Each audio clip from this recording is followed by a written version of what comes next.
Con frecuencia oímos decir que los colombianos y los americanos en general somos desgraciados porque descendemos de los españoles, porque España es un país de desastre, porque España no produjo cosa buena de significación nunca, porque el español es pendenciero, porque el español es ambicioso, porque el español es carente de talento.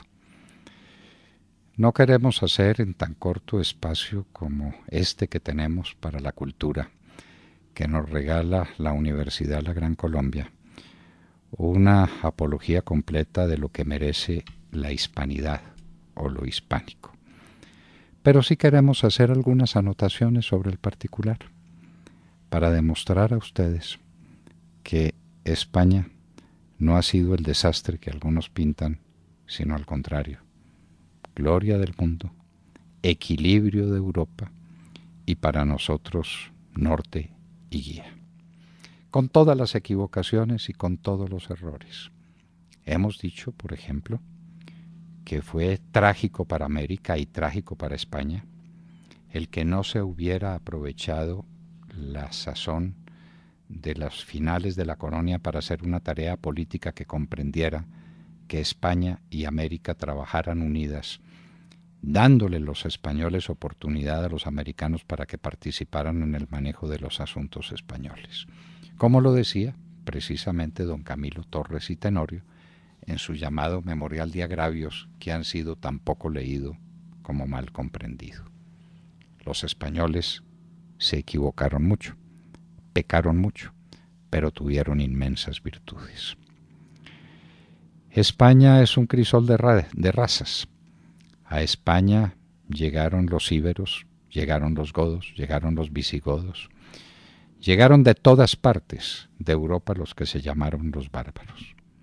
Y después fueron invadidos durante muchos siglos por lo que llamamos los moros. Siglos de invasión mora. España es un crisol de razas, muchos judíos, inclusive pueblos enteros cuyo origen no se conoce bien a derechos. ¿De dónde vienen los vascos? Sabemos que una parte grande de la población colombiana es de origen vasco. Lo que no sabemos es esos vascos de dónde venimos, de dónde venían ellos. Pero miren ustedes ciertas cosas esenciales. El más grande imperio que conocieron los tiempos fue el Imperio Romano. Roma tendía sus redes y llegaba con su influencia a todos los destinos del mundo conocido entonces. Roma era un imperio universal. ¿Y cuáles fueron las épocas más felices del Imperio Romano?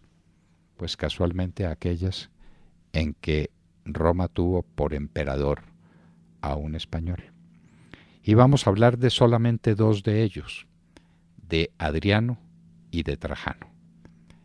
Los momentos cenitales de la vida del Imperio Romano se dan cuando Adriano y Trajano fueron emperadores de Roma, es decir, prácticamente dueños del mundo.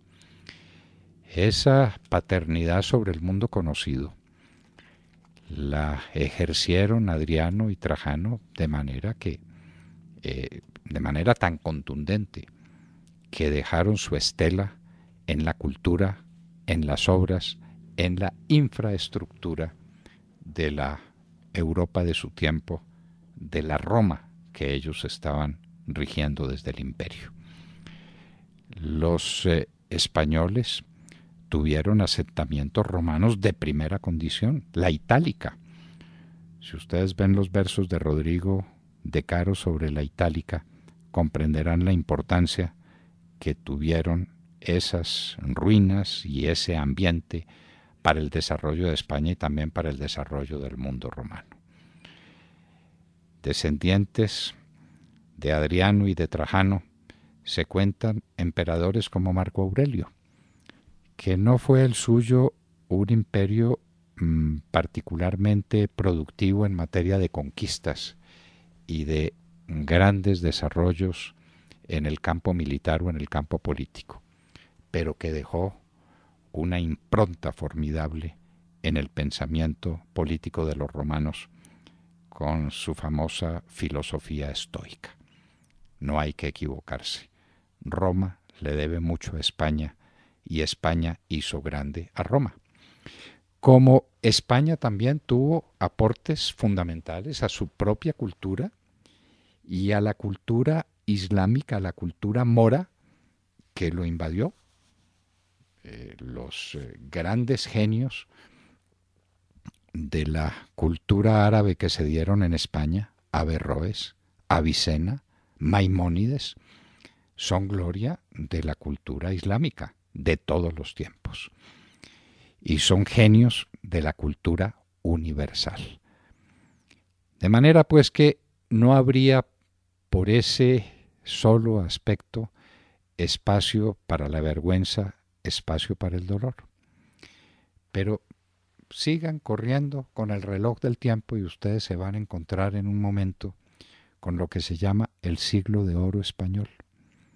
Se dio en algún lugar de la tierra la constelación de sabios y de pensamiento que tuvo el mundo con el siglo de oro español.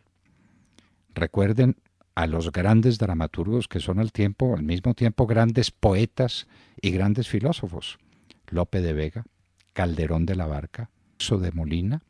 Esa trilogía está inscrita en el mundo del teatro, tan grandes y a la altura como pueden serlo Racine o Corneille en Francia, y a la altura mutatis mutandis, y con el desarrollo del tiempo se verá qué significación tuvieron comparados con Sófocles, con Eurípides, con Esquilo, o con Esquilo, Sófocles y Eurípides, si lo quieren en orden cronológico, estos dramaturgos españoles.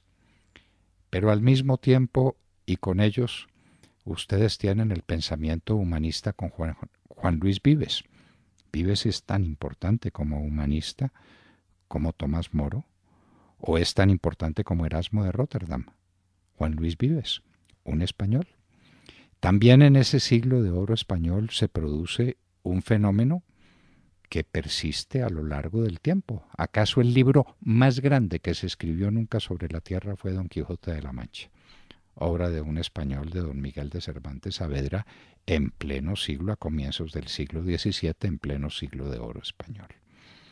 Pero al mismo tiempo, pensadores políticos de la talla, hablaremos más adelante en cuanto sea posible, de don Baltasar Gracián, un jesuita capaz de condensar en unas fórmulas muy breves un pensamiento político sencillamente formidable. Don Baltasar Gracián, en sus obras cumbres, El Criticón, El Héroe, El Político, es uno de los grandes pensadores políticos de todos los tiempos, de todas las edades. Hablando de esos genios, ¿cuál fue el aporte de España a la cultura religiosa del momento? Y uno tiene que pensar en Fray Luis de León y en Fray Luis de Granada y en Teresa de Jesús. Son cumbres del misticismo del mundo y del misticismo católico. Luego viene España ya comprometida en grande con la independencia, con la colonización de América, produce el derecho indiano, que es la base del derecho internacional público. No les quepa duda ninguna. Y esa base del derecho internacional público viene con el pensamiento del padre Domingo de Vitoria y con unos filósofos escolásticos que la posteridad ha resuelto desconocer sin éxito, como el padre Francisco Suárez, el padre Domingo de Soto, a la altura y comparable perfectamente con Santo Tomás de Aquino. Unos siglos anteriores Santo Tomás, pero la filosofía del padre Suárez muchos la equiparan con la de Santo Tomás y algunos le encuentran ventaja. ¡Qué pensamiento aquel! El derecho indiano es una obra formidable, una construcción espectacular porque es la base del derecho internacional. Suele decirse que Hugo Grocio es el fundador del derecho internacional público. ¿Será así o será mejor el padre Domingo de Vitoria? Es para discutirlo, pero en todo caso, en los principios del derecho internacional público, surge el derecho indiano. Inglaterra también conquistó y fue dueña de la India y fue dueña de parte de América y de los Estados Unidos. ¿Dónde está el pensamiento inglés sobre la colonización, sobre los derechos de los conquistados, sobre las relaciones entre la corona y los que estaban al otro lado del mar? Que eso se cumpliera bien o mal. Lo cierto es que en la Casa de Sevilla aparece el tesoro inmenso que tiene España para mostrar.